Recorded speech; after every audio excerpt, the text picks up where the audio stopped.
This channel does not promote any violent, harmful, or illegal activities. All content provided by this channel is meant for an educational purpose only. প্রয়াত কিংবদন্তি তবলাবাদক জাকির হোসেন। মৃত্যুকালে তার বয়স হয়েছিল ৭৩ বছর। এক সপ্তাহেরও বেশি সময় ধরে আমেরিকার সান ফ্রান্সিসকোর একটি হাসপাতালে ভর্তি ছিলেন তিনি। হৃদরোগের সমস্যায় ভুগছিলেন তিনি। রবিবার রাতেই তার মৃত্যুর খবর ছড়িয়ে পড়েছিল, কিন্তু পরিবারের তরফে সেই সময় জানানো হয় সংকটজনক অবস্থায় হাসপাতালে ভর্তি তিনি। সোমবার ভোরে পরিবারের তরফেই দুঃসংবাদ দেওয়া হয়। পারিবারিক বিবৃতিতে জানানো হয়েছে ইডিওপ্যাথিক পুলমোনারি ফাইব্রোসিসের সমস্যায় ভুগছিলেন তিনি। ৭৩ বছর বয়সে তার জীবনযুদ্ধ থেমে গেল। গতকাল জাকির হোসেনের ঘনিষ্ঠ বন্ধু তথা বিখ্যাত বাঁশিবাদক রাকেশ চৌরাশিয়াই প্রথম জাকিরের অসুস্থতার খবর দেন। তিনি জানান যে সান ফ্রান্সিসকোর হাসপাতালে আইসিইউতে ভর্তি তিনি। এরপরই রাতে তার মৃত্যুর খবর ছড়িয়ে পড়ে।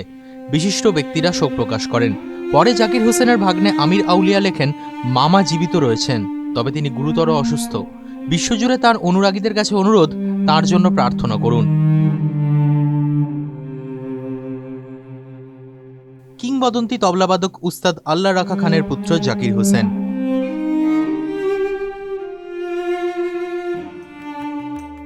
সাত বছর বয়সে তবলা বাজিয়ে সবাইকে তাক লাগিয়ে দেন। ১২ বছর বয়স হওয়ার আগেই ভারতের বিভিন্ন প্রান্তে অনুষ্ঠান করতে শুরু করেন। ভারতীয় ক্লাসিক্যাল ও আন্তর্জাতিক সঙ্গীতে বড় অবদান রয়েছে জাকির হোসেনের। ভারত এবং আন্তর্জাতিক একাধিক সিনেমায় অবদান রয়েছে কিংবদন্তি এই তবলাবাদকের। প্রায় ৪ দশক আগে পরিবার নিয়ে সান ফ্রান্সিসকো চলে যান তিনি। সেখানেই বসবাস শুরু করেন। ১৯৮৮ সালে তিনি পদ্মশ্রী সম্মান পান, ২০০২ সালে পান পদ্মভূষণ, আর ২০২৩ সালে তাকে পদ্মবিভূষণ সম্মান দেওয়া হয়। ভারতীয় সঙ্গীতে অবদানের জন্য সঙ্গীত নাটক একাডেমি অ্যাওয়ার্ড পেয়েছেন তিনি। ৭বার গ্র্যামি অ্যাওয়ার্ডের জন্য মনোনীত হয়েছিলেন। তার মধ্যে ৪বার এই অ্যাওয়ার্ড পান কিংবদন্তি তবলাবাদক।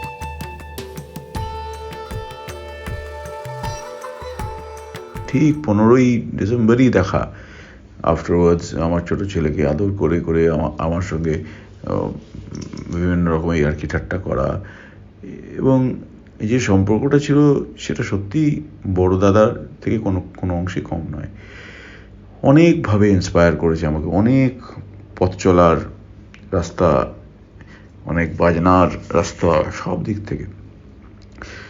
ভারতবর্ষ কেন পৃথিবীর বুকে এরকম একটা আর্টিস্ট কল্পনা করা যায় না, এবং যে লসটা হলো সঙ্গীত জগতের, এটা beyond words, it is unbelievable. এবং এত তাড়াতাড়ি কেন সে চলে যাবে? কেন আরেকটু তার আয়ু থাকবে না?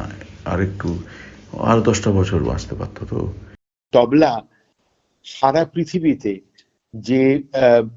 যে স্থান আজকে পেয়েছে, সমস্ত ফিলহারমোনিক অর্কেস্ট্রা, সমস্ত বড় বড় ভেন্যুতে, শুধু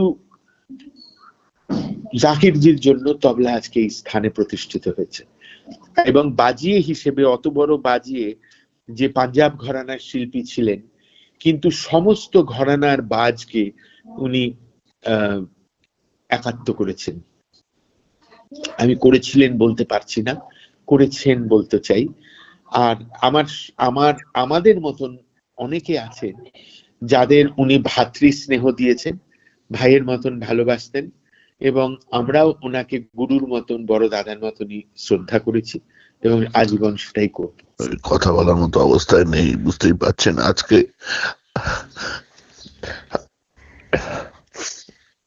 আমার সঙ্গে বাজানোর কথা ছিল।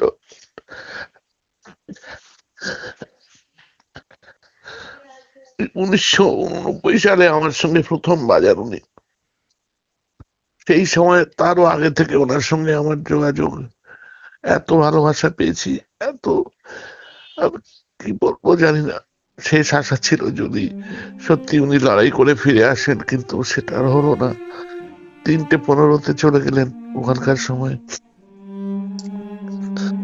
আর সব থেকে বড় কথা, না, শেষ SMS-টা উনি আমায় পাঠিয়েছিলেন যে আমি ভালো আছি, একটু রেস্ট চাই, তারপরেই আমি আবার ফিরে আসবো।